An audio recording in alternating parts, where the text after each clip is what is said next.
2.2 question number 2 एक द्विघात बहुपद ज्ञात कीजिए जिसके शून्यों के योग तथा गुणनफल क्रमशः दी गई संख्याएं हैं। तो हमने चौथा वाला हमें करना 3 तक हम कर चुके थे। तो क्वेश्चन नंबर चौथा देखिए आप, तो क्या दे रहा है 1 और 1।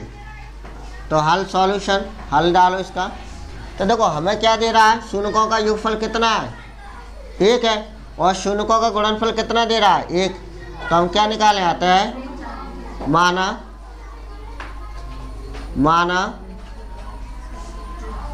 द्विघात बहुपद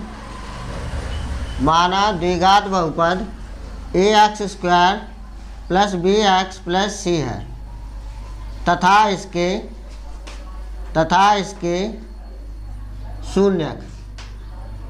इसके शून्यक क्या है, अल्फा और बीटा है। क्या है इसके शून्यक, अल्फा और बीटा है। तो शून्यों का योगफल कितना है प्लस का 1। तो शून्यों का योगफल, तो शून्यों का योगफल क्या होता है अल्फा प्लस बीटा। तो अल्फा प्लस बीटा का मान कितना है हमारे पास 1, जो किसके बराबर होता है c माइनस बी अपॉन ए के। अल्फा प्लस बीटा किसके बराबर होता है माइनस बी अपॉन ए के। अब देखो शून्यों का गुणनफल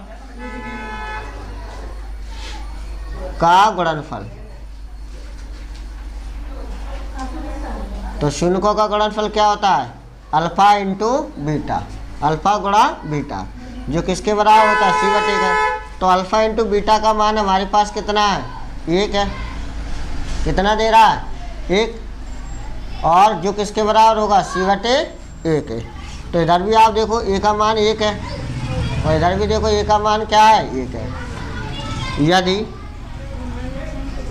a बराबर कितना है 1 और b बराबर कितना है, इधर आप रखोगे वैल्यू तो माइनस का 1 हो जाएगा, किसका हो जाएगा।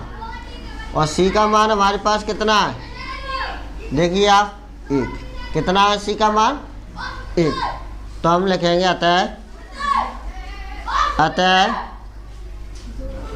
द्विघात बहुपद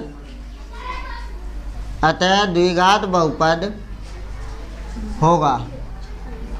क्या होगा, तो आपको पता है द्विघात किस रूप का होता है ax² plus bx plus c।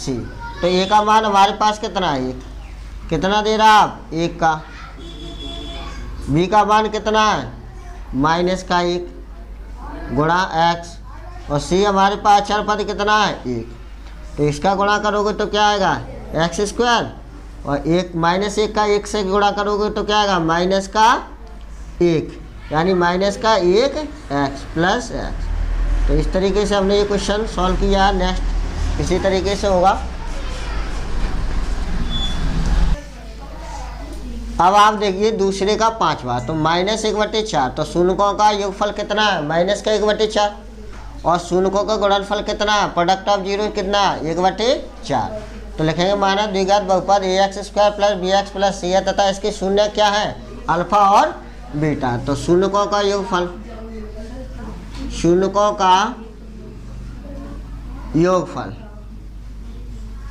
तो शून्यों का योगफल क्या होता है अल्फा प्लस बीटा। तो अल्फा प्लस बीटा का मान कितना है हमारे पास माइनस का 1/4 है। कितना है माइनस का 1/4 और बीटा, अब देखो जो किसके बराबर होता है माइनस बी अपॉन ए के। ठीक है ना। हम क्या करें शून्यों का गुणनफल,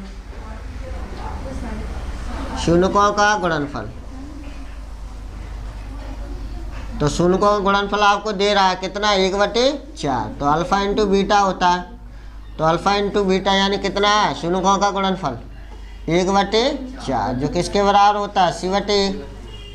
ठीक है ना। अब देखो यहाँ भी a का मान कितना है 4 और यहाँ भी a का मान 4 है। तो हम सीधे लिखेंगे यदि a बराबर कितना है 4, b बराबर कितना है, तो इधर आप वैल्यू रखोगे -1 को, तो माइनस माइनस क्या हो जाएगा प्लस का 1, और c आपके पास कितना है देखो आप 1। तो हम लिखेंगे अतः द्विघात बहुपद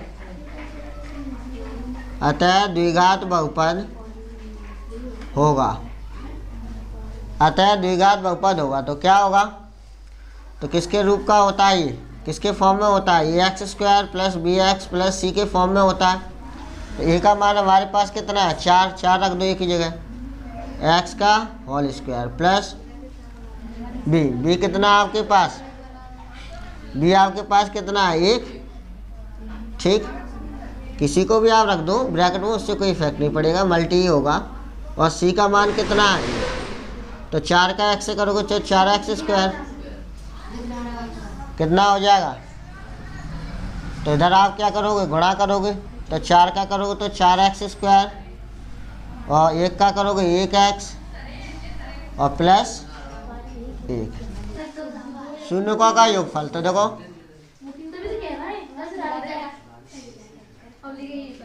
शून्यकों का योगफल क्या होता है, अल्फा प्लस बीटा। तो अल्फा प्लस बीटा का मान शून्यकों का योगफल है कितना, 4 दे रहा है, जो किसके बराबर होता है -b/1। शून्यकों का गुणनफल, शून्यकों का गुणनफल, तो शून्यकों का गुणनफल क्या होता है, अल्फा इंटू बीटा, जो किसके बराबर होता है, तो अल्फा इंटू बीटा का मान हमें कितना दे रहा है 1, जो किसके बराबर होता है c/1। तो आप यहाँ भी देख रहे हो ए का मान 1 है और ए का मान यहाँ भी क्या होगा 1 होगा। तो यदि ए बराबर क्या होगा 1 और बी का मान कितना है प्लस का 4 है, और इधर रखोगे तो इधर माइनस लगा हुआ है, क्या लगा हुआ है माइनस, तो यहाँ क्या हो जाएगा प्लस माइनस क्या हो जाएगा माइनस। और सी आपको कितना दे रहा है, सी का मान देखिए आप, सी हमारे पास कितना है 1 है, सी का मान कितना है 1 है। तो हम लिखेंगे अतः द्विघात बहुपद, अतः द्विघात बहुपद होगा तो क्या होगा, तो ax square plus B x plus सी के रूप का होगा। तो ए का मान हमारे पास कितना दे रहा है 1, तो 1 एक्स स्क्वायर प्लस बी का मान कितना है, देखो माइनस का 4 कितना है -4 इंटू एक्स प्लस सी। तो 1 का एक्स से करोगे तो 1x स्क्वायर, 4 का एक्स से करोगे तो क्या होगा माइनस का 4x प्लस सी का मान हमारे पास कितना था 1 था, कितना था चर पद 1। तो इस तरीके से हमने ये क्वेश्चन किया। देखिए ये आपका प्रश्नावली 2.2 का ये क्वेश्चन अंतिम क्वेश्चन है, क्वेश्चन दूसरे का अंतिम है, ठीक है ना। तो आपको देखो शून्यकों का योगफल कितना दे रहा है 4 और शून्यकों का गुणनफल कितना दे रहा है 1। तो माना द्विघात बहुपद क्या होगा ax square plus B x plus सी के फॉर्म में, तथा इसके शून्य क्या है अल्फा और बीटा। तो शून्यकों का योगफल कितना होता है अल्फा प्लस बीटा। तो अल्फा प्लस बीटा का मान हमारे पास कितना दिया हुआ है 4, जो अल्फा प्लस बीटा होता है किसके बराबर -b/1 के बराबर। अब शून्यकों का गुणनफल क्या है अल्फा इंटू बीटा, जो किसके बराबर होगा अल्फा इंटू बीटा का मान कितना दे रहा है हमें 1 दे रहा है, जो किसके बराबर होता है अल्फा इंटू बीटा c/a के बराबर। तो देखो ए का मान हमारे दोनों इधर 1 मान सकते हैं, क्यों, ए का मान यहाँ कितना आ रहा है 1 आ रहा है, दोनों जगह ए का मान कितना है 1 है। और बी को अगर हम 4 को इसकी जगह उठा के रखेंगे बी की जगह, तो ये माइनस का 4 हो जाएगा। तो बी का मान हमारे पास कितना आ गया -4, और सी हमारे पास कितना है, सी को अगर रखोगे तो कितना है 1। तो हम लिखेंगे अतः द्विघात बहुपद होगा तो क्या होगा ax square plus B x plus सी के रूप का, ठीक है। तो ए का मान कितना हमारे पास 1 है, बी का मान हमारे पास कितना है -4, और सी यानी अचर पद क्या है हमारे पास कांस्टेंट टर्म 1। तो इसका इससे गुणा करोगे तो कितना आएगा 1x स्क्वायर, -4 का x से करोगे -4x और प्लस 1, कितना आएगा आपका प्लस